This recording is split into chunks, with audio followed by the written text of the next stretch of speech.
안녕하세요. 숲체험 강사 최혜옥입니다. 저번에 도시숲 이야기에 대해서 좀 보셨나요? 우리가 살고 있는 도시숲에 대한 이야기, 그리고 도시숲에서 살고 있는 여러 가지 식물들에 관해서 이야기를 나눈 프로그램이었는데요. 오늘은 그 두 번째 시간으로 봄철에 피는 야생화에 대해서 한번 이야기를 나눠보려고 합니다. 우리가 봄철이면 아이들 놀이터나 아니면 돌틈이나 아니면 시장을 가다가 시멘트 사이, 그 보도블록 사이에서도 정말 가녀린 아이들이 그 딱딱해진 땅을 뚫고 올라오는 그 생명력들을 보셨죠. 그런 아이들이 가지고 있는 생태 환경, 어떻게 이 아이들은 이렇게 딱딱한 틈새에서 이렇게 비지고 올라와서 저렇게 아름답고 예쁜 꽃을 피울 수 있을까 하는 생각들을 가지기도 하는데요. 그런 이야기들을 오늘 한번 나눠보려고 합니다. 자, 그러면 저와 함께 화면을 보시면서 봄철 야생화 이야기를 한번 나눠보도록 하겠습니다. 자, 출발하겠습니다. 제가 제일 좋아하는 말입니다. 봄, 봄, 봄. 지금 여기 나와 있는 노루기 새송이는 제가 직접 찍은 노루기인데요. 보통 우리가 이걸 청노루기라고 합니다. 색이 약간 보라색에 청색이 들어가 있죠. 정말 아기 노루의 귀가 보송보송한 솜털이 나 있는 것처럼 정말 예쁘게 자랐죠. 어쩌면 이렇게 세 자매가 예쁘게 자랐는지 모르겠어요. 이렇게 예쁜 노루기들이 자라는 숲에서 여러 선생님들을 한번 같이 거닐어 봤으면 참 좋겠다는 생각을 하면서 오늘 봄철 야생화 프로그램 진행을 해보도록 하겠습니다. 자, 봄은 모든 생명이 움트는 계절입니다. 지금 앞에 보이는 애가 누구라고 생각을 하세요? 머리에 뭘 쓰고 있죠? 예, 이 친구는 바로 잣나무입니다. 머리에 쓰고 있는 게 바로 우리가 알고 있는 그 잣 껍질이에요. 그런데 어떻게 잣나무가 새싹이 한 군데에서 이렇게 세 개가 한꺼번에 피었지? 라고 생각하실 수 있으시죠? 제가 본 거는 많게는 12, 13포기가 함께 올라온 것도 본 적이 있습니다. 이 생명은 누가 여기다 옮겨 놓았을까요? 바로 작년 가을에 다람쥐들이 이른 봄에 나가서 이제 맛있는 음식을 여기저기 묻어놓은 걸 잘 찾아 먹어야 되겠다 라고 갈무리 해놓았던 애들을 다 못 찾았을 때 나타나는 현상입니다. 그래서 한 구덩이에서 이렇게 삼형제가 용감하게 나오는 거죠. 이 삼형제가 나와서 점점 자라서 큰 잣나무로 성장하면 다시 많은 씨앗들을 맺고 수많은 생명을 퍼뜨리는 그런 존재들이 되겠죠. 봄은 이런 모든 것들이 움트는 그런 생명의 계절입니다. 혹시 이런 거 보신 적 있으세요? 저는 이게 마치 춤을 추는 것 같아서 제목을 제가 봄의 왈츠라고 정해봤는데요. 이 친구는 바로 이끼 주머니입니다. 이끼는 꽃을 피우지 않는 식물이죠. 그런데 이끼는 그러면 어떻게 번식을 할까요? 작은 주머니를 만들어서 그 이끼 주머니 속에 꽃이 피는 식물로 치면 씨앗이나 마찬가지죠. 아주 보드라운 포자라고 부르는 가루들을 이 주머니 안에 넣어 놓고 있습니다. 얘는 아직 다 익은 애는 아니고요. 얘가 시간이 좀 흘러서 다 익게 되면, 여물게 되면 뚜껑이 열리면서 작은 바람만 살짝 불어도 이 안에 있는 그 포자들이 바람을 타고 아주 멀리까지 날아갑니다. 그래서 지금 이끼들의 주머니를 볼 수 있는 계절이 바로 봄입니다. 어떤 분들은 콩나물이 이렇게 컸을까? 라고 생각하실 수도 있을 것 같아요. 얘네들이 포자를 퍼뜨릴 때쯤 되면 작은 막대로 톡 쳐보면 드라이 아이스처럼 날아가는 포자들을 관찰하실 수 있습니다. 굉장히 신비한 경험이에요. 이 친구들한테는 일상인데 모르고 있다 발견하게 되는 우리들한테는 바로 경이로움 그 자체죠. 우리가 알건 모르건 이렇게 봄은 누군가에게 생명을 잉태하는 계절이기도 하고 또 누군가는 생명을 퍼뜨리는 계절이기도 하고 아름다운 많은 인연들이 이어지는 그런 계절입니다. 자, 그러면 봄꽃들은 어떻게 그렇게 빨리 피어날까요? 지금 여기 보시는 애들은 아실 수 있는 애들이 있죠. 그죠? 여기 왼쪽에 하단에 보시는 애는 우리가 봄이면 야 맛있다 그러고 먹는 냉이입니다. 지금 이렇게 냉이가 바닥에 완전히 납작하게 엎드려 있죠. 저 위에 있는 애도 있어요. 왼쪽 위에 있는 애를 보시면 쟤는 개망초입니다. 우리가 흔히 망초대라고 부르는 친구죠. 자, 또 오른쪽 하단에 보시면 얘는 달맞이꽃입니다. 그런데 이상하게 이 꽃들은 왜 이렇게 전부 바닥에 납작하게 불가사리처럼 누워 있을까요? 바로 이 친구들이 가진 지혜입니다. 이 친구들은 보통 보통의 풀들이 겨울을 지상부 땅 위쪽에 있는 잎사귀들은 다 사그러지고 뿌리 부분만 살았다가 봄에 새싹들이 나오는 데 비해서 여기 나와 있는 여러 친구들은 겨울에도 이 상태로 겨울을 지냅니다. 자, 아래쪽에 있는 건 제가 요즘에 찍은 거라 색이 이제 광합성 작용을 해서 녹색인 거고요. 위에 있는 애들은 겨울 햇빛, 작은 햇빛으로 아주 짧게 비춰지는 작은 햇빛으로 덮여지는 그 땅의 지온에 의지해서 최소한의 에너지만 갖고 생명만 유지하면서 살고 있기 때문에 엽록소를 만들지 못해서 저렇게 초록색이 없이 거의 붉은색 형태를 하고 있습니다. 서리꽃이 하얗게 핀 거 보이시죠? 그래서 쟤네들은 겨울에 살 때 보면 털이 보송보송하게 나와 있습니다. 그러니까 쌩쌩 지나가는 찬바람을 피할 수 있게 납작 엎드리고 또 아주 작은 지온, 땅에서 가지고 있는 따뜻함에 의지하기 위해서 땅에 바짝 붙어서 마치 장미꽃처럼 같은 모양, 장미꽃 같은 모양으로 땅에 바짝 붙어 있다. 그래서 이름을 로제트라고 부릅니다.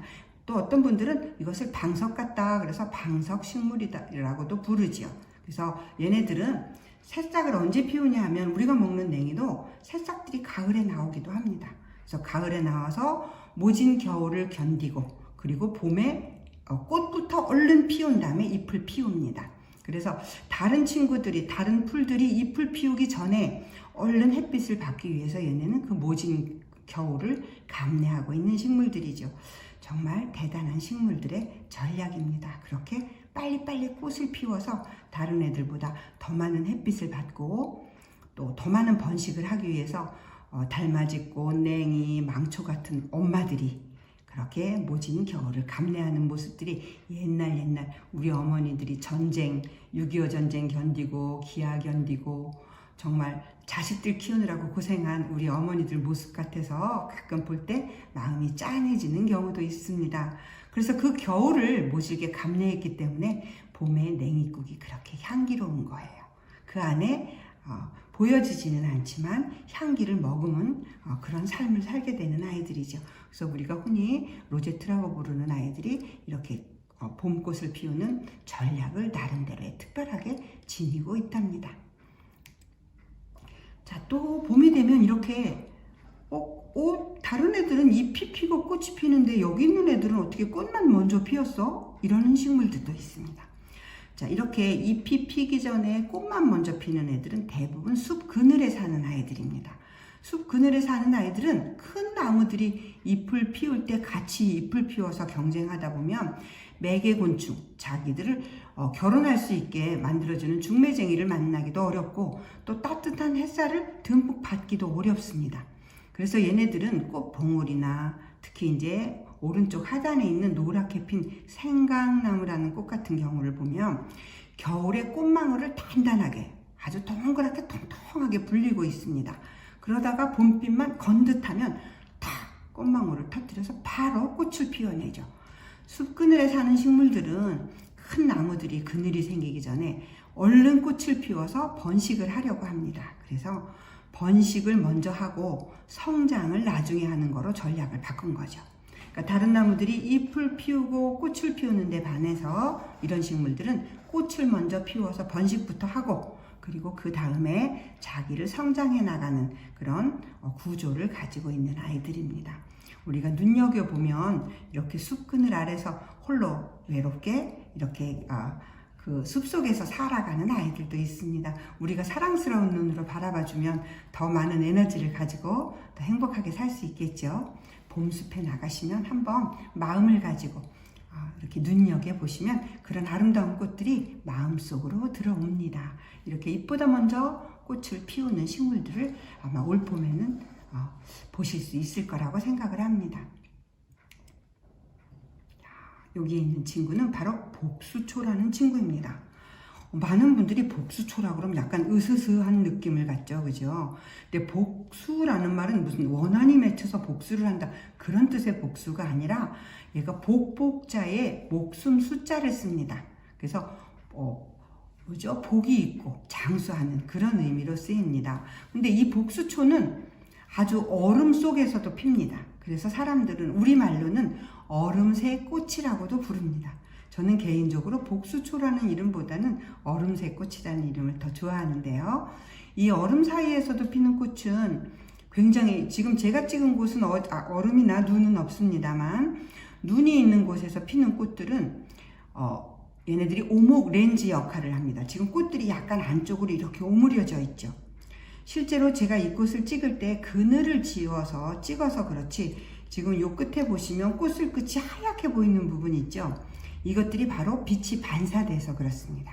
그래서 이 친구들은 어떤 역할을 하냐면 꽃 봉오리 속의 안쪽에 햇빛을 따라서 움직입니다. 그러니까 꽃 자체가 해바라기처럼 해가 가는 방향으로 자기 몸을 움직여서 그 이른 봄에 눈 사이로 비치는 햇볕을 모조리 잡아서 오목 렌즈 역할을 해서 꽃 내부 온도를 높여줍니다.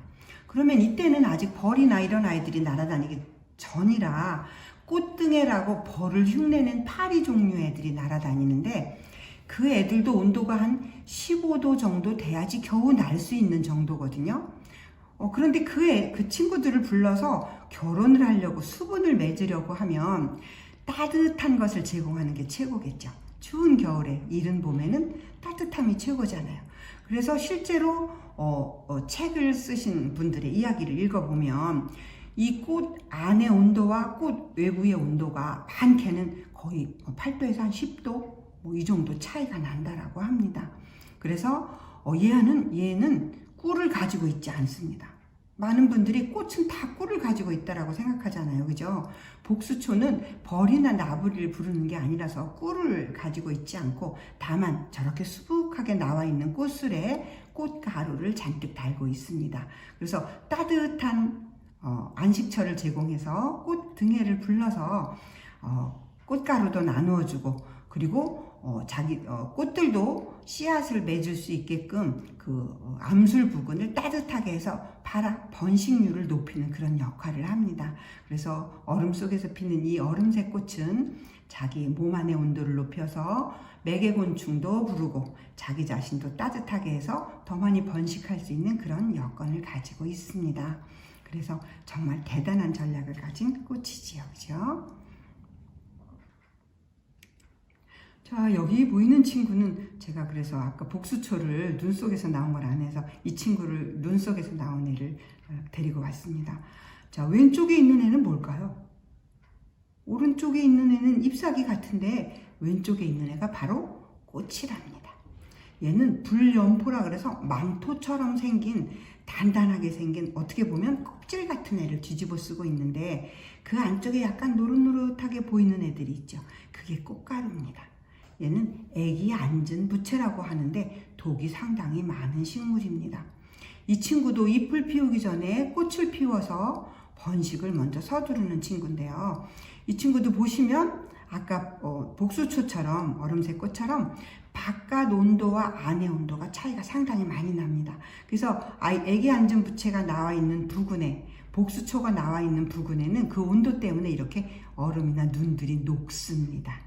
그래서 녹아서 이 애들이 나온 것이 아니라 이 애들이 나오면서 햇빛을 받아서 온도를 높이기 때문에 주변에 있는 얼음들이 녹는 상태가 된 거죠. 정말 신기한 것들을 이른 봄 눈사이 숲에 가시면 만나실 수 있습니다. 자, 그러면 이제 요즘에 흔히 담장 밑에서도 보이고 아스팔트 부근에 한 자락 흙만 있어도 보일 수 있는 제비꽃을 한번 보여드립니다. 여기에 있는 제비꽃은 옹벽 사이에서 나온 제비꽃입니다. 아주 제법 땅에서 한 1.5m 정도 높이에, 아니 여기는 누가 심은 것도 아니고 또 제비꽃은 대부분 씨앗들이 톡 터져서 튀어나가는 걸로 알고 있는데 그 1.5m 정도의 옹벽 사이에 어떻게 이렇게 아름다운 제비꽃들이 피었을까요? 그 비밀은 바로 여기에 있습니다. 제비꽃은 여기 가운데서 보시는 애들처럼 이렇게 제비꽃 씨앗에 엘라이솜이라는 이런 달콤한 지방 성분 같은 게 젤리가 붙어 있습니다. 자, 왜 이런 젤리를 붙여놨을까요? 제비꽃은 번식을 하기 위해서 오른쪽 위에 있는 아이들처럼 저렇게 씨 껍질을 연 다음에 몸을 비틀어서 그 씨앗들을 튕겨 내보내기도 하지만 또 2차적인 방법으로는 그 아래쪽에 있는 애처럼 이렇게 엘라이솜, 이렇게 달콤한 젤리 같은 성분을 붙여 놓습니다. 이건 바로 개미를 유혹하기 위해서인데요. 보시면 개미가 물고 가는 거 보이시죠? 개미는 이 달콤한 성질을 굉장히 좋아합니다.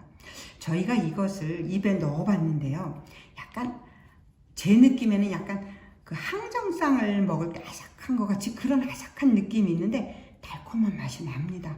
이렇게 덩치 큰 사람인 제가 입에 넣었을 때도 약간 달콤한 맛을 느낄 정도면 저 작은 개미한테는 굉장히 달콤한 맛일 겁니다. 네, 맞습니다. 제비꽃은 이렇게 달콤한 엘라이솜을 붙여서 개미를 통해서 번식을 부탁하는 겁니다. 개미는 와서 사실은 저 무거운 씨앗을 끌고 갈 이유가 없겠죠. 물론 개미는 힘이 좋아서 자기 몸보다 상당히 무거운 것도 잘 들고 가긴 하지만 가져갈 수 있으면 저 달콤한 젤리만 가지고 가고 싶을 거예요. 근데 저 젤리는 정말로 단단하게 붙어 있어서 저기에서 결코 떨어지지가 않습니다. 제비꽃 엄마가 그렇게 붙여놓은 거죠. 그래서 개미는 할 수 없이 집으로 가져갑니다. 영차 가지고 가서 식구들하고 나눠 먹고 또 집에 가서 떼어서 아기들도 나눠주고, 자, 달콤한 젤리는 떼어서 먹었는데 그러면 이 딱딱한 씨앗은 어떡할까요? 이건 우리는 먹을 수가 없어 하고 휙 쓰레기 방에 집어넣습니다. 바로 아까 보여드렸던 이런 제비꽃들이 개미가 가져다 쓰레기 방에 버린 그 제비꽃들이 바로 여기서 옳다구나, 여기서 우리는 이제 싹음을 틔우면 되겠구나 하고 싹을 틔운 아이들입니다. 그래서 전혀 생각지도 않은 썩은 나무 틈새 또는 어떤 시멘트 사이 뭐 이렇게 전혀 제비꽃이 필 것 같지 않은 곳에서 핀 제비꽃들은 대부분 이렇게 개미 운반자들이 그 역할을 충실히 해준 곳입니다. 제비꽃은 그것 말고도 또 하나 더 가지고 있습니다. 꽃을 피워서 벌이나 나비를 부르는 방법이 첫 번째 방법, 두 번째는 개미를 불러서 이렇게 달콤한 유혹물질을 주는 방법, 그도저도 아닌 대비를 위해서 세 번째 방법을 또 고안을 했습니다. 맨 밑에 있는 애는 제비꽃 아래쪽에 땅 속에서 피는 꽃입니다. 제비꽃은 벌이나 나비를 부르는 개방화, 그러니까 하늘을 향해서 피는 그런 꽃들 말고 땅 근처 바로 뿌리 줄기 사이에서 꽃을 피우기도 합니다. 이것을 폐쇄화라고 하는데, 만약에 대비해서 개방화, 그러니까 좋은 유전인자를 받지 못했을 경우에 그 후일을 기약하기 위해서 이렇게 스스로 자가수분을 해서 자가수정을 해서 씨앗을 맺는 이런 폐쇄화도 피웁니다. 그래서 제비꽃들은 이렇게 다양한 전략으로 봄을 휘어잡고 있지요. 참 대단한 제비꽃이 아닐 수 없습니다. 자, 이거는 벚꽃입니다. 우리 흔히 봄에 보는 꽃들이죠, 그죠? 벚꽃은 그럼 또 어떤 전략을 가지고 있을까요? 벚꽃에는 꿀이 있을까요? 없을까요? 벚꽃에는 꿀이 당연히 있습니다. 왜냐하면 벌이나 나비를 불러서 결혼을 해야 하니까요. 그래야지 벗지를 만들고 벗지 속에 씨앗을 만들어서 또 후대를 기약할 수 있을 거잖아요. 그런데 이 벚나무에는 작은 진딧물이나 벌레들이 아주 좋아합니다. 그래서 벚나무는 여기다 보디가드를 하나 세웁니다. 그게 뭐냐 하면, 지금 여기는 꽃만 피어 있지만 잎사귀가 나오면 잎자루, 잎이 피고 잎과 나무에 연결되어 있는 그 잎자루에 꿀샘을 또 2개씩 만들어 붙입니다. 꽃에 있는 꿀샘은 벌이나 나비를 불러서 우리 아기들을 만들어주게, 우리를 결혼시켜주세요 하는 유혹하는 셈인 동시에 그 잎사귀 아래쪽에 붙어있는 꿀샘, 밀선은 바로 개미를 부르는 선입니다. 꿀샘입니다. 왜냐하면 개미들은 턱이 날카로워서 아주 작은 곤충들이 오면 자기네들 먹이로 삼기 때문에 달콤한 꿀을 개미한테 제공을 하면서 개미들이 왔다 갔다 분주히 그 꿀을 먹음으로 해서 다른 벌레들이 벚나무에 접근하지 못하도록 보디가드를 개미로 세우는 거죠. 그래서 벚나무는 꽃에도 꿀샘을 만들고 잎자루 끝에도 꿀샘을 만들어서 번식하는 동시에 자기 몸을 보호하는 그런 전략들도 가지고 있습니다. 봄꽃 전략들이 정말 대단하죠. 자, 다음에는 할미꽃입니다. 할미꽃은 처음서부터 필 때 이렇게 고개를 수그리고 피죠. 우리가 할미꽃은 왜 할미꽃이라고 불렀을까요? 아주 새로 꽃들이 필 때에도 할머니 머리칼처럼 하얀 털들이 속히 나 있죠. 아니, 이 친구들은 왜 이렇게 힘들여서 에너지를 소모하면서 흰 털들을 많이 만들었을까요? 그 이야기를 이해하려면 이 할미꽃들이 사는 곳이 어떤 곳인지 이해를 하는 것이 필요합니다. 할미꽃들은 대부분 모래 성질이 많은 것을 좋아합니다. 그러니까 물 빠짐이 좋고 습기가 많지 않고 햇빛이 잘 드는, 그러다 보니까 어디 많이 살아요? 주로 무덤가에 많이 살죠. 배수가 잘 되고 질지 않고 또 유기물, 나뭇잎 썩은 것들이 많아서 질척거리지 않는 그런 땅에 많이 삽니다. 그런데 그런 쪽에서 햇빛을 발고 풍성하게 번식을 하고 잘 살 수는 있는데 단점이 뭐가 있을까요? 바로 가물었을 경우에 햇빛이 너무 쨍쨍 내리쬐서 할미꽃들이 수분 증발이 많아지면 견디기가 어려울 수도 있다는 점입니다. 그래서 할미꽃은 아주 어려서부터 이렇게 털을 많이 달고 있습니다. 즉, 한 발에 대비해서, 너무 가뭄이나 이런 데 대비해서 수분 증발이 많지 않도록 자기 자신을 보호하기 위해서 이렇게 흰 털을 많이 달고 있죠. 자, 이제는 처음 필 땐 이렇게 아래쪽을 피고 있는데 조금 있으면 어떻게 하나요? 얘네들이 빳빳하게 서서 머리를 하늘로 들고 있습니다.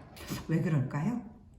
바로 그때는 씨앗을 바람을 타고 날려보낼 준비를 하기 때문입니다. 할미꽃은 씨앗을 바람을 태워 날려보내려면 이렇게 수그린 상태로는 바람을 태우기가 어렵겠죠. 그래서 하늘을 향해 곧게 세워서 바람을 타고 날려보내는 전략을 세우기 위해서 꽃이 필 때는 아래쪽을 피고 씨앗을 날려보낼 때는 하늘 쪽으로 꼿꼿하게 세워서 멀리 날려보내는 그런 전략을 가지고 있습니다. 자, 다음은 이제 4월 요즘 조금 깊은 숲에 가시면 만날 수 있는 처녀치마라는 꽃입니다. 이 꽃 이름이 왜 하필이면 처녀치마야 그러는데, 어떤 책을 보면 처녀치마라는 이름이 일본에서 왔다라고 하는데요. 그 일본에서 쓰는 이름을 그대로 직역을 해서 처녀치마가 되었다라고 합니다. 사실 아래쪽에 보이는 잎들이 지금은 잘 그렇지 않지만 가을 무렵쯤 되면 정말 드레스처럼 치마처럼 이렇게 길게 내려진 잎사귀를 보시면 그래서 처녀들 치마라고 했구나 하는 걸 아마 이해하실 수가 있을 겁니다. 이 처녀치마는 봄에 이렇게 꽃을 피워 올리지만 아까 맨 처음에 말씀드렸던 로제트와 비슷하게 이 친구도 가을에 꽃이 다 지고 난 다음에 잎사귀를, 새싹을 다시 피워 올립니다. 그러니까 지금 화면에서 보이는 잎사귀는 작년에 피워 올린 잎사귀죠. 그럼 이 꽃들이 다 지고 씨앗을 맺으면 그 다음에 이제 땅 속에서 뿌리에서 다시 잎사귀가 나와서 겨울을 지내고 이른 봄이 되면 바로 꽃을 피우는 식물입니다. 그래서 이 친구는 처녀치마라고 부르는 꽃입니다. 지금 화면에 보이시는 애는 조금 특이하게 생겼어요. 특별하게 생겼어요. 안에 보이는 사각형의 꽃입니다. 이런 사각형의 꽃을 보신 적이 있으세요?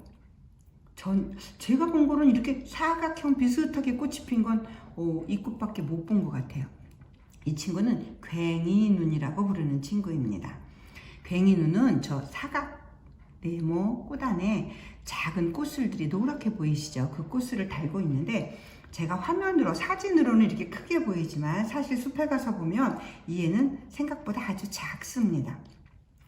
그래서 벌이나 이런 친구들, 매개 곤충을 부르려면 꽃이 너무 작아서 어떻게 하나 생각을 하다가 이 친구들의 아이디어는 어떻게 발전했냐면, 지금은 조금 푸른 초록색으로 보이지만 잎사귀 전체를 완전히 노랗게 물을 들입니다. 그래서 멀리서 봤을 때 저 작은 꽃, 사각형 네모진 꽃이 아니라 둥글둥글게 나와 있는 저 잎사귀들이 다 노란색입니다. 그래서 멀리서 보면 아, 저게 꽃이구나 하고 가까이 가보면 꽃은 생각보다 아주 작습니다. 왜 그럴까요? 곤충들이 봤을 때 멀리서 눈에 확 띄는 전략을 만드는 거죠. 그래서 잎사귀를 전체를 노랗게 물들였다가 수분이 끝나고 나면, 곤충들이 다녀가고 나면 그 다음서부터는 잎의 노란색을 더 이상 만들지 않습니다. 그래서 점점점 초록색으로 잎은 변해가죠. 그러면서 꽃잎이 더 떨어지고 이제 씨를 맺게 되는데, 지금 이 꽃은 아마도 이제 색을 더 이상 만들지 않는 그런 상황인 것 같아요. 얘는 괭이눈이라고 하는데, 괭이라고 하는 게 고양이를 의미하는 건 다들 아시죠? 그래서 이제 꽃들도 제가 이 꽃 말고 다른 꽃을 보면 약간 더 길쭉하게 생긴 애들도 있어서 꼭 고양이 눈 같다라고 하는데, 실제로는 이렇게 꽃이 피고 나서 씨앗이 맺힌 모양이 고양이 눈을 닮았다. 그래서 괭이 눈이라는 이름이 붙었다라고 합니다.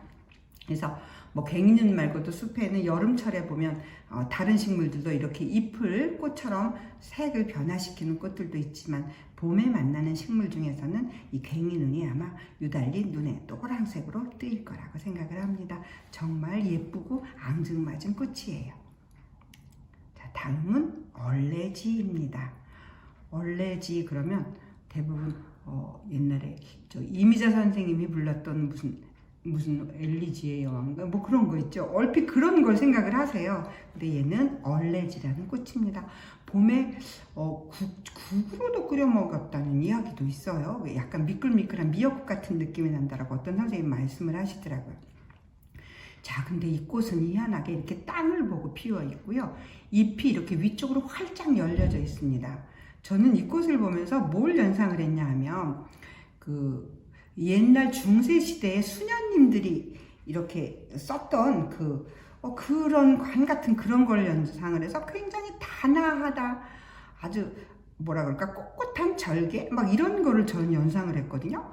그런데 아주 반전이 있습니다. 이 꽃의 꽃말은 바람난 여자라고 그러던가요? 뭐 이름이 그렇게 전혀 제가 우아하다, 단아하다라고 생각했던 느낌과 정반대의 느낌이었어요.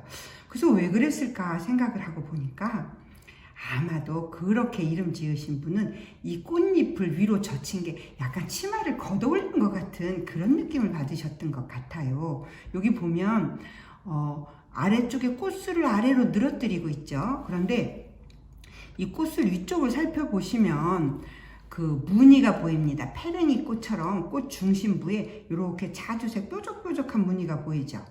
자, 저 뾰족뾰족한 무늬는 우리한테는 저렇게 자주색으로 보이겠지만, 곤충들 눈에는 저게 더 확연하게 표현이 된다라고 합니다. 그래서 아래쪽으로 저렇게 피는 데에는 아마도 저렇게 아래쪽으로 잘 들어올 수 있는 곤충들만 선택을 하겠다라는 얼레지의 의사입니다.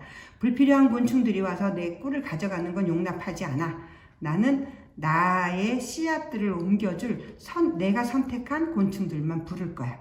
그렇게 생각해서 대부분의 꽃들이 아래로 피는 꽃들이 그렇거든요. 그래서 얼레지도 그 중에 하나라고 생각합니다.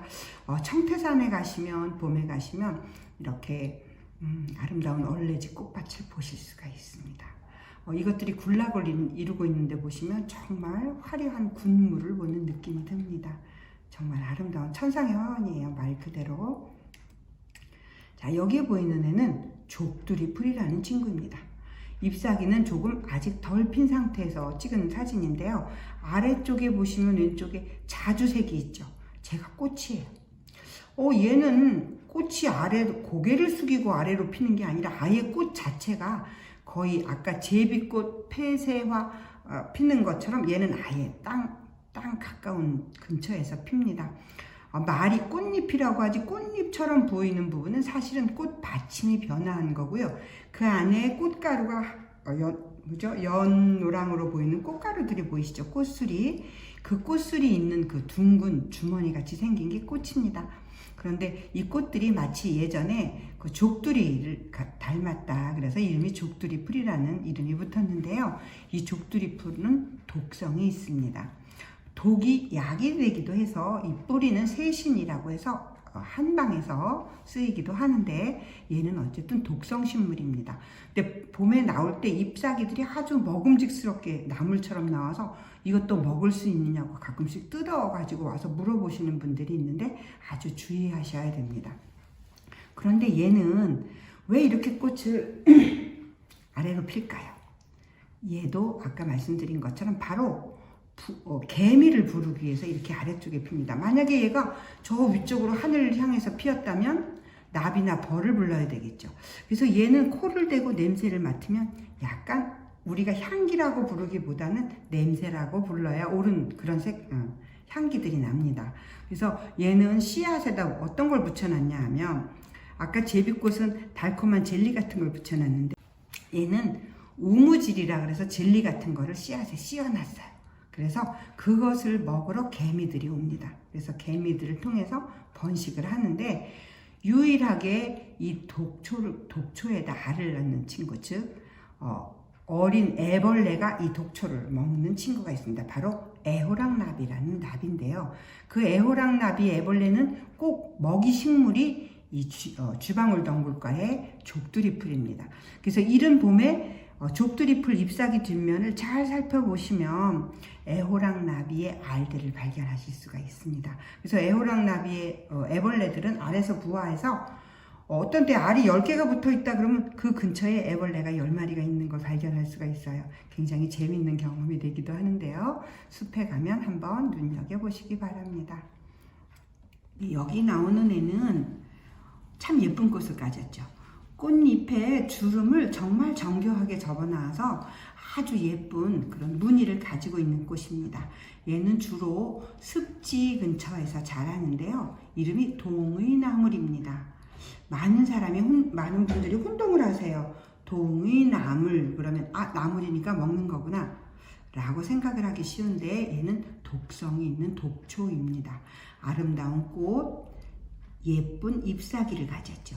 그런데 이 동의나물 잎사귀는 자세히 보시면 아주 곰치하고 흡사하게 생겼습니다. 그래서 많은 분들이 이걸 곰치로 오인을 하는 경우들이 많으세요. 그래서 이거를 따서 봄이면 식중독 뉴스가 많이 나옵니다. 곰치인 줄 알고 동의나물을 먹었다라는 뉴스들을 가끔 보게 되는데요. 그래서 산림과학원이나 아니면 농촌진흥청 같은 데에서는 정말 이런 것들을 봄나물 주의하시라고 많이 홍보물을 올리기도 합니다. 아주 주의해야 될 식물 중에 하나입니다. 동의나물입니다. 자, 여기 보이는 친구도 아주 혼동하기 쉬운 친구예요. 왼쪽에 보이는 애가 박새라는 풀인데 얘도 독성이 아주 심한 식물입니다. 이른 봄에 좀 전에 보셨던 동의나물도 그렇고요. 지금 보시는 박새도 아주 깨끗하게 나옵니다. 그러니까 쟤네들이 독이 있는 줄 아는 곤충들을 쟤네들은 잘 안 먹는 거죠. 그런데 사람 눈에는 아주 깨끗하고 이른 봄이니까 먹음직스럽게 생겼다라고 오해하기가 쉽습니다. 특히 이 박새는 어렸을 때 보면 산마늘하고 아주 비슷하게 생겼어요. 그래서 많은 분들이 박새를 산마늘로 오해를 하시기도 합니다. 그래서 아주 주의를 해야 되는 그런 친구입니다. 제가 그래서 여기서 재미난 곤충을 한 마리 넣었어요. 이 가뢰라는 친구는 박새를 먹습니다. 그리고 이 박새에 있는 독을 가지고 자기 몸에 독을 만들어서 암컷들한테 교미할 때 전해서 알들이 그 독을 가질 수 있게 만드는 친구예요. 그래서 그 독을 자기 체내에서 운용을 할 수 있는 가뢰는 박새를 먹을 수도 있지만 사람은 절대 먹으면 안 됩니다. 이른 봄 혼동하지 않으셨으면 좋겠습니다. 자, 그래서 제가 몇 가지 봄에 오해하기 쉬운 산나물들을 한번 넣어봤어요. 왼쪽에 보이는 애는 우리가 쌈으로 많이 먹는 머위입니다. 오른쪽에 있는 애도 머위예요. 같은 머위인데 조금 다르죠. 쟤는 같은 이름은 머위지만 독이 있는 독초입니다. 그러니까 왼쪽에 있는 애는 먹어도 되는 애, 오른쪽에 있는 애는 먹으면 안 되는 애죠. 그런데 제가 지금 이렇게 화면에 두 개를 띄웠을 때는 압니다. 여기서 보면 얘는 뭐 이거 전혀 다르네. 근데 실제로 가서 보면 모릅니다. 왜냐하면 사람의 기억에는 한계가 있기도 하고요. 들고 다니면서 똑같이 보기 전에는 절대 모릅니다. 그래서 특히 산행에서 산나무를 아주 고수들은 그렇지만 혹시라도 한두 개가 들어가면 심장마비까지는 일으키지는 않더라도 설사라도 난다든가 가벼운 식중독도 일으킬 수 있으니까 특히 머위는 기른 거, 재배한 거 아니면 아주 주의를 하셔야 될 것 같아요. 자, 여기 있는 애도 얼핏 보면 아주 비슷합니다. 알고 보면 전혀 다릅니다. 그런데 모르는 사람이 보면 똑같습니다. 자, 왼쪽에 있는 애는 우리가 쌈으로 많이 먹고 장아찌도 많이 담는 곰치입니다. 오른쪽에 있는 애는 아까 제가 노란색 꽃이 잔뜩 피었던 동이나물 말씀드렸죠. 동이나물은 나물이란 이름은 붙었지만 나물은 아닙니다. 그래서 곰치와 동이나물이 아주 혼동하기 쉽습니다. 이것도 역시 마찬가지로 두 개를 나란히 놨을 때는 다르네 그러지만 실제로 가면 구분이 잘 안 됩니다. 그래서 곰치와 동이나물도 아주 주의를 하셔야 됩니다. 자, 또 있습니다.